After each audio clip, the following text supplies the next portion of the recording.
সবাই তো জানেনই আমরা চ্যাম্পিয়নের জন্য দল করতেছি। যদি আল্লাহ সুবহানাহু ওয়া তাআলা আমাদেরকে কবুল করে আমরা ইনশাল্লাহ চ্যাম্পিয়ন হব। আপনারা জানেন যে টিমের সবচেয়ে বড় আকর্ষণ সাকিব আল হাসান। আমার সাথে কথা হয়েছে, ও আমেরিকাতে ছিল।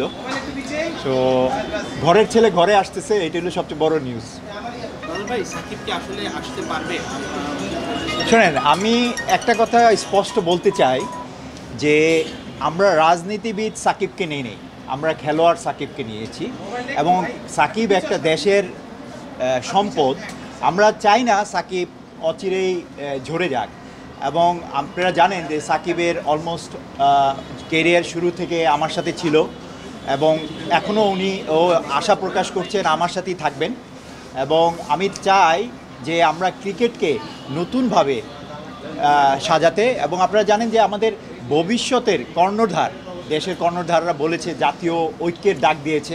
আমি চাই আমাদের ক্রিকেটেও সেভাবে সবাই কীভাবে ঐক্যের মতের ভিত্তিতে আমরা ক্রিকেটকে বাংলাদেশের এক নম্বর ব্র্যান্ড করতে পারি সেভাবে কাজ করি।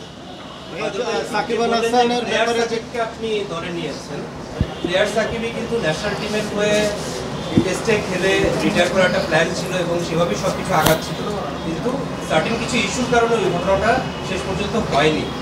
সাকিবকে যে আপনি প্রিমিয়ার লিগে দলে নিয়েছেন বা তাকে যে খেলানোর প্ল্যান করেছেন, এটা থেকে সরকারের কোনো পক্ষের সঙ্গে কি আপনি কোনো কথা বলেছেন?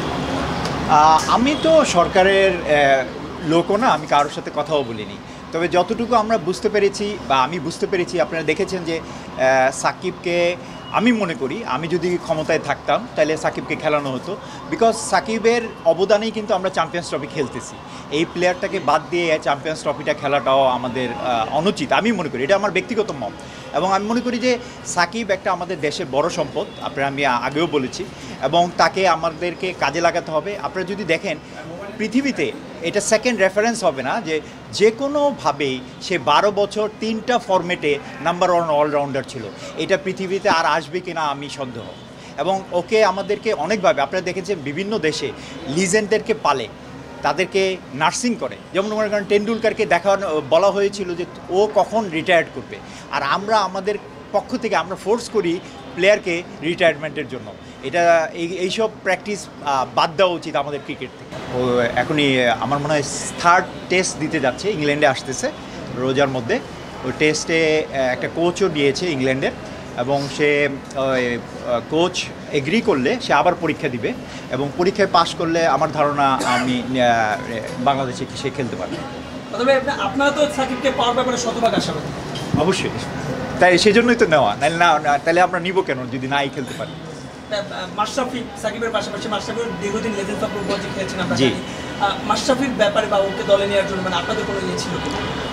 আপনারা জানেন যে আমরা গত 10 বছরই আমি চ্যাম্পিয়ন হতে চেষ্টা করেছি। বিভিন্ন প্রতিকূলতার জন্য আমি চ্যাম্পিয়ন হতে পারিনি।